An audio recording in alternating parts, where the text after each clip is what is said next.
memang kalau misalnya sembelit itu adalah masalah yang paling menyebalkan ya, nggak enak apalagi kalau pas lagi puasa kita nggak bisa minum ya. Kayaknya nyimpen sesuatu tapi nggak bisa dikeluarin nih. Kan bete ya jadinya. Bete ya jadinya. Dan apalagi pas bulan puasa nih ya. Iya. Dan banyak nih sebagian masyarakat yang pada saat sahur minum susu. Dan menyalahkan susu yang bisa bikin sembelit. Iya, langsung susu menjadi kambing hitam. Katanya, duh susu ini gara-gara susu saya jadi nggak bisa BAB gitu Betul. ya. Nah, itu benar apa enggak ya sebenarnya ya? Langsung saja nih kita undang Dr. Agassia, spesialis penyakit dalam. Siang dok, apa kabar? Siang, halo dokter. Nih dokter akan membahas mengenai Terima kasih. sembelit nih, Terima kasih. terutama pada saat Silakan, bulan Dok. puasa. Oke. Silakan Iya, dokter. sama-sama, terima kasih. Iya nih dok, karena Iya. sebagian masyarakat menyalahkan susu nih, bahwa kalau minum susu saat sahur bisa sebabkan sembelit. Ini mitos atau fakta dok? Oke, kita tahu pada orang berpuasa kan dia beristirahat pencernaannya antara 13-14 jam. Ya tentunya semua fungsi pencernaan terutama enzim itu juga kondisinya sedang istirahat ya, tidak aktif. Sehingga kalau dia belum mengkonsumsi sesuatu, air putih hangat atau makan kurma, jadi tiba-tiba dia harus diberikan beban lemak yang begitu besar yang berasal dari susu, tentunya kan timbul reaksi dari tubuh karena enzimnya dipaksa bekerja untuk secara tiba-tiba untuk mengatasi atau untuk mencernakan lemak yang dari susu tersebut. Jadi ini mitos atau fakta dok, dijawab dulu. Ya sebenarnya tidak semua orang akan seperti itu, tapi sebenarnya sebagian pada sebagian kecil memang betul. Tapi Berarti ada- bisa bisa fakta ya bisa, dok bisa, ya, iya. bisa fakta, oke. Nah berarti mendingan pada saat sahur kita menghindari susu atau gimana dok? Atau menghindari produk-produk susu, dairy product? Kalau saya gitu, kalau pada waktu sahur gitu, kalau bisa yang memang biasa minum susu lebih baik dikonsumsi karena dia memberikan rasa kenyang lebih lama, Iya, dia bisa betul. bertahan lebih lama sehingga dia tidak mudah lapar. Ya, sebaiknya Mungkin itu. bagi mereka yang nggak terbiasa minum susu mungkin bisa ini dok ya. Ya, kemudian kalau yang tidak terbiasa minum susu ya akan menjadi masalah pada pencernaannya. Ya. Oke, kita masih punya mitos atau fakta berikutnya. Bahwa ini banyak yang bilang kalau sembelit minum air putih aja yang banyak dok. Katanya bisa mengurangi risiko sembelit. Mitos Oke. atau fakta dok? Sebenarnya inilah fakta. Mitos, fakta. Ya pada orang berpuasa memang ujungnya adalah memang kita kurang cairan. Iya. Apalagi memang kalau dia sengaja hanya minum sekedar untuk menghilangkan rasa haus, tentunya cairan kurang. Padahal air itu dibutuhkan sebagai sarana untuk kita bisa mendorong kotoran turun ke bawah. Jadi kalau memang dia bisa ini, dia minum cukup, dia akan membantu untuk pengeluaran kotoran. Tapi kan Iya, ini kalau lagi puasa belum boleh. Ya, tapi Minum kalau pada minum. waktu dia lagi berpuasa tentunya nggak boleh minum ya. Nah, tapi kondisi itu makanya saya bilang kita lihat sembelitnya termasuk ringan atau yang mengganggu ya. Kalau ringan dia mungkin barangkali dia bisa dengan buang angin sembelitnya berkurang. Tapi kalau dia sampai dia tidak bisa kentut pun ya itu sampai dia rasanya melilit sekali. Nah, tentunya kita harus pertimbangkan apakah puasa kita teruskan ataukah kita menghentikan karena dia harus mendapatkan pertolongan. Ya. Nah ini dok, ini pertolongannya dengan minum obat pencahar atau dengan minum serat buatan. Iya. Karena kan ada nih sebagian masyarakat yang untuk mengatasi sembelit maka minumnya serat buatan atau dengan minum obat pencahar yang dijual bebas. Ya, Ini Atau kayak bagaimana? tadi dok, kita makan buah pepaya yang banyak. Iya. Nah itu gimana dok? Jadi gini, pencernaan kita ini adalah sesuatu yang memang diciptakan adalah sesuai alamiahnya adalah harus cukup dengan cairan dan cukup dengan serat. Apakah berasal dari sayuran atau buah-buahan. Jadi kalau saya menganjurkan justru kita mulai dulu dengan kita masukkan cairan, kita berikan sayuran buah-buahan. Kalau tidak bisa baru upaya selanjutnya adalah dengan memberikan serat buatan tambahan atau dengan pencahar. Kenapa? Kita harus hati-hati.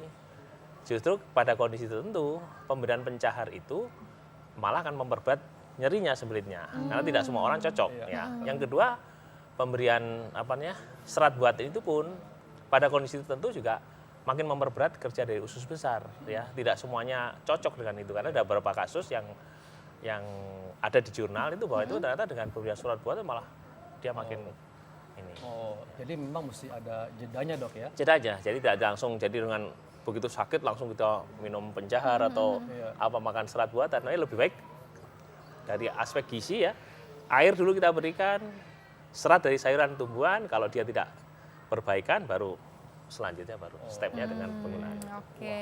Ini juga ada nih dok, mitos yang berikutnya bahwa makan gorengan saat puasa tidak akan membuat sembelit. Ini mitos atau fakta dok? Nah, kita tahu bahwa ingat gorengan itu adalah kandungannya ada lemaknya. Ya, lemak itu sendiri kan akan merangsang enzim kita.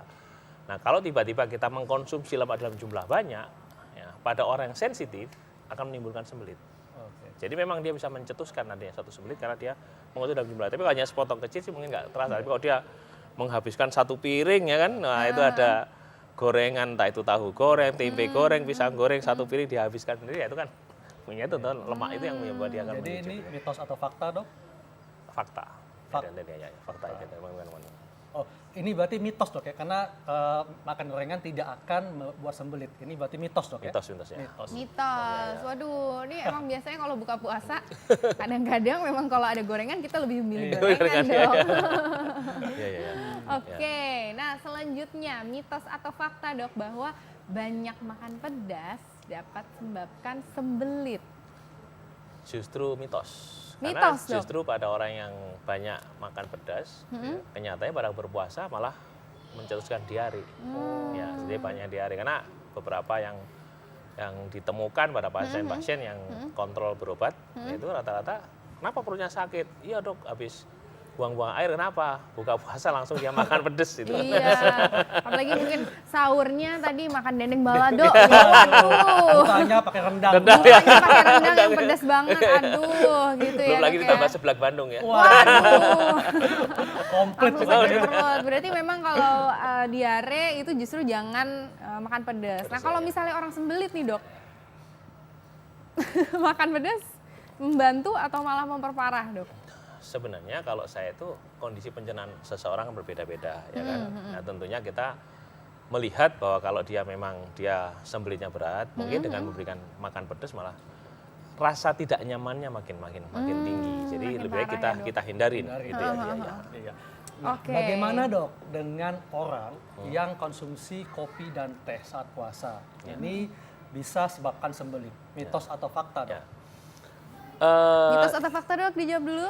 Ini kenyataannya adalah mitos. Mitos. Karena tidak semuanya orang dengan minum kopi maupun teh adalah akan menyebabkan sembelit. Nah, kenapa? Justru kita tahu bahwa fungsi teh atau kopi itu bisa merangsang enzim pencernaan kita dalam jumlah tertentu ya. Nah, oleh sebab itu kalau memukul ratakan bahwa orang minum kopi atau minum teh pasti akan sembelit, tidak tepat. Ya. Nggak tepat ya. Ya, mitos ya, Mitos. ya. Malah kadang-kadang kalau habis minum teh atau kopi malah justru bawaannya Malah dengan agresif udah ya, Dok, agresif, buang buang air, air dan terus. bisa Makanya pada biasanya belang-belang buang air. orang-orang tuh kalau sahur nggak minum teh atau Ya, nggak ya, minum minum kopi. kopi, ya. Kalau misalnya habis buka mau taraweh gitu dok biar melek baru minum Minum kopi. kopi ya, betul, setuju. Oke, kita masih punya mitos atau fakta berikutnya. Nah. Oh, ternyata sudah selesai mitos atau fakta berikutnya iya, nih, iya. Dokter Haikal. Bagaimana nih dok tips kepada masyarakat supaya terhindar dari sembelit saat puasa ini dok? Oke.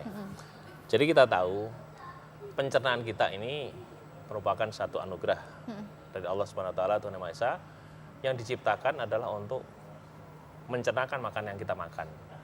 Oleh sebab itu perlunya tentunya kita apa kebutuhannya kita penuhi ya. Yang jelas adalah kita butuh cairan yang cukup ya. Bisa dengan kita minum atau kita mengonsumsi buah-buahan yang banyak mengandung air ya. Ya contohnya semangka, melon dan lain-lain. Kedua, kita harus cukup serat.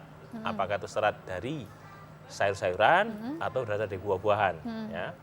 Yang ketiga, tetap usahakan rutin bisa buang air besar walaupun dalam kondisi berpuasa ya kan. Kadang juga males nanti kita tunggu aja nanti menjelang maghrib supaya lebih ringan sehingga bisa buka puasa bisa terisi banyak. Nah itu kadang-kadang justru yang hal gitu yang menunda-nunda itu pada beberapa orang justru itu malah mencetuskan terjadinya susah buang air yang menyebabkan sembelit itu sendiri.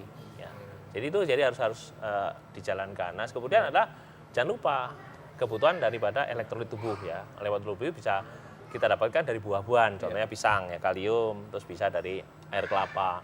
Itu yang penting, karena itu ya kadang-kadang kita melupakan. Yang penting kan kita hanya makan yang manis ya kan, seperti makan kurma, habis itu kita minum yang sirup manis ya padahal kita juga masih butuh mineral untuk bisa memperbaiki supaya membantu pergerakan hepat usus kita untuk bisa menghadapi besar secara baik. Berarti tetap kita kembali memperhatikan pola makan kita, Ya, apa yang kita setuju. makan dan juga jadwalnya juga Betul, ya betul. dok ya. Dan juga cukupi kebutuhan cairan. Cairan Yes, ya. betul sekali. Terima kasih banyak dokter. Ya, sama-sama. Terima kasih banyak atas dokter. waktunya. Ya, terima kasih. Masih.